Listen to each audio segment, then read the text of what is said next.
Rương Chí mò mò từ lên tẻ ta Nippon nâng cú rụp đói Chân tha rotana Khiếm nực lục ta ná Rột oi bục máy chun từ lên tẻ quạt sân Pisat từ sông oi bục máy chun Tái bụ quạt bát đề sài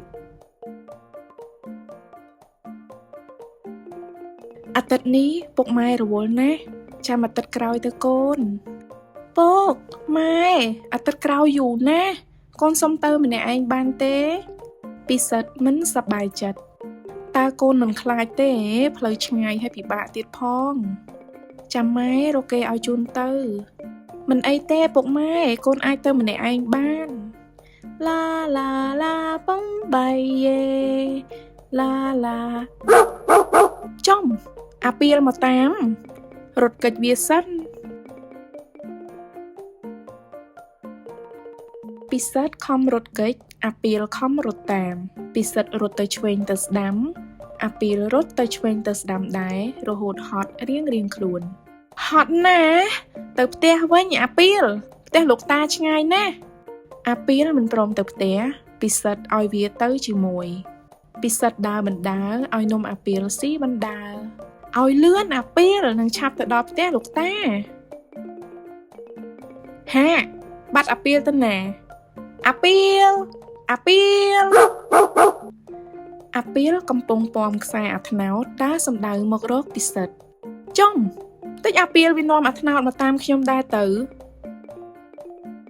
រត់ពួនពួកវាសិនកុំឲ្យពួកវារកខ្ញុំឃើញពួកវាទៅបាត់អស់ហើយមើលទៅបានជាស្ងាត់ឈឹង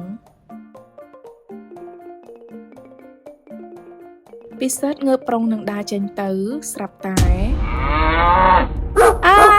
ខ្មោចខ្មោចខ្មោចពិសិដ្ឋព្រមឲ្យពួកវាទៅជាមួយអាថ្នោតនិងអាពីលប្រឡែងគ្នារត់ដេញគ្នាពេញផ្លូវ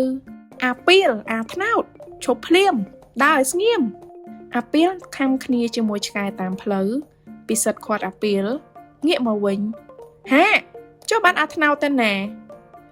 អាថ្នោតឈប់ស៊ីពោតគេភ្លាមពិសិដ្ឋខឹងផងប្រឹងទាញខ្សែអាថ្នោតផងអាពីលខំរុញអាថ្នោតឲ្យចេញអាថ្នោតប្រឹងទាញទៅរកស៊ីពោតមេឃងងឹតរកភ្លៀងអាថ្នោតនិងអាពីលផ្អើលរត់ចោលពិសិដ្ឋចាំផងអាថ្នោតឲ្យពិសិដ្ឋជិះលើខ្នងហើយអាពីលរត់នាំផ្លូវពិសិដ្ឋនិងអាពីលជួយអាថ្នោតឡើងជម្រាលភ្នំតោះពួកយើងឆាប់ទៅមេឃភ្លៀងហើយ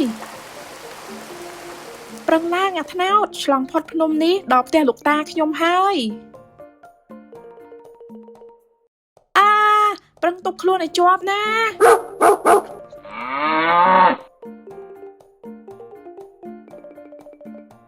យីចុះកូនចៅអ្នកណាមានគោមានឆ្កែប្រឡាក់ខ្លួនឡើងសមក់នឹងខ្ញុំពិសាទចៅលោកតាណាពុទ្ធោចៅមិនក៏ប្រឡាក់ខ្លួនយ៉ាងនេះពិសិដ្ឋប្រាប់រឿងដែលកើតឡើងទៅលោកតាហាពុកម៉ែក៏មកដែរពុកម៉ែបារម្ភកូនពេកក៏មកតាមកូនតែមិនឃើញកូនតាមផ្លូវសោះពិសិដ្ឋចៅតាពូកែមែនហើយក្លាហានទៀតកាត់តាមនរណាគេណូចៅពូកែដូចពុកម៉ែហើយក្លាហានដូចលោកតាហ្នឹងណាអាកូនក្បាលខូចនេះពិសិដ្ឋលេងជាមួយលោកតាយ៉ាងរីករាយអាពីលនិងអាថ្នោតក៏សប្បាយចិត្តដែរព្រោះវាបានជួបជុំម៉ែឪនិងបងប្អូនវាដូចគ្នាបើបងប្អូនចូលចិត្តនិងគាំទ្រមាតិកា and support របស់យើងខ្ញុំសូមជួយ subscribe YouTube channel ហើយកុំភ្លេច repost វីដេអូនេះនៅលើ TikTok ដើម្បីចែករំលែកទៅអ្នកផ្សេងទៀតបានឃើញផងដែរជួបគ្នាសៀវភៅក្រោយទៀតបាយបាយ